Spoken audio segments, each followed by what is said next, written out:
Hey everyone, welcome back to another episode. So today I got me a VOLTME 140 watt brick charger. These guys contacted me and asked me to check it out because I've used some of their products before, and this one right here is the brand new to the market, 140 watt in a, I mean even a box like this is fairly small for 140 watt. But anyway, their previous charger for me has been really good, and so I said yes to it. I was like, send me the product, let me take a look at it. And so that's what we're doing today.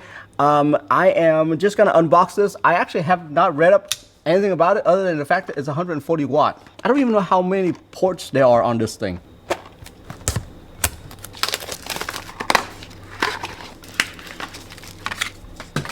Oops. There's a instruction manual in there. Oh wow, so this right here is about the size of my MacBook Pro 96 watt charger.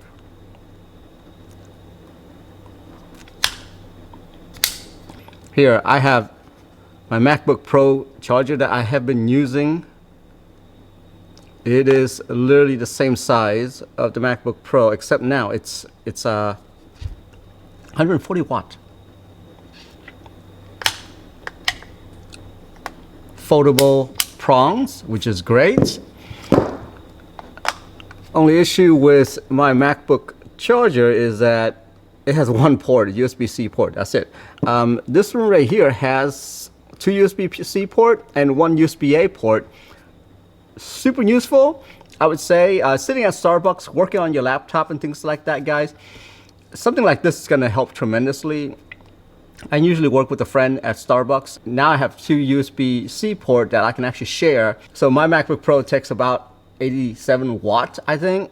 And this thing right here is gonna be able to handle it just fine. So let me read the specs here real quick. I believe only one of the port is gonna support like a full 140 watts. So based on the spec, this first one right here, this first port, you see where it has like a little computer icon, that's going to support 140 watt for your MacBook Pro. Yeah, so based on the spec, the first port right here, that's going to handle 140 watt. I can't imagine your MacBook Pro sucking 140 watt, but anyway, that is there for you. So pretty much that's primarily what I'm going to be using for my 87 watt MacBook Pro.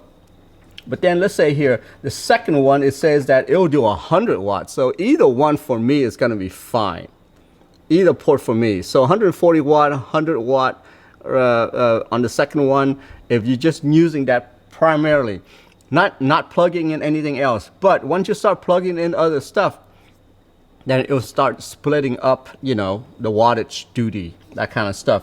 Let's see what the USB-A will handle. Based on the spec right here, the USB-A right here will handle like 22 watt, which is good enough to charge like an iPad, fully charged, not just keeping it alive, USB-A.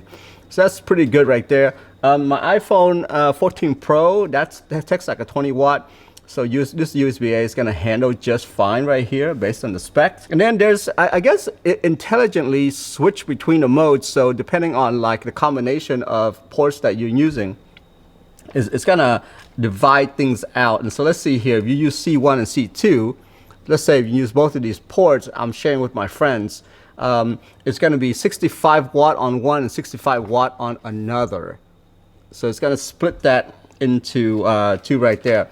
So let's say if you use this port, this 100 watt port right here, and then the USB-A, it's going to give that USB-C port 100 watt, and then down here, it's going to give it like 22 watt. And so yeah, that's fine right there. That's under 140 watt that they're talking about. So it intelligently switch between those in case you use a combination of those. But yeah, this one right here, I'm probably going to throw it in my bag just because this is now the most powerful charger that I have. I'm going to leave this brick behind since it only has one USB-C port. This one right here is going to be very helpful for me to charge my laptop and also my phone at the same time on full charge. All right, so on this next test, what I'm doing is I have a MacBook Pro right here that the max charge on it is going to be 87 watt. So I want to test this thing out, see if it's, you know, pulling its weight, right? So anyway, I have the little surge protector here that actually like reads out how much wattage it's using on what port. And so I want to go ahead and plug into the 100 watt.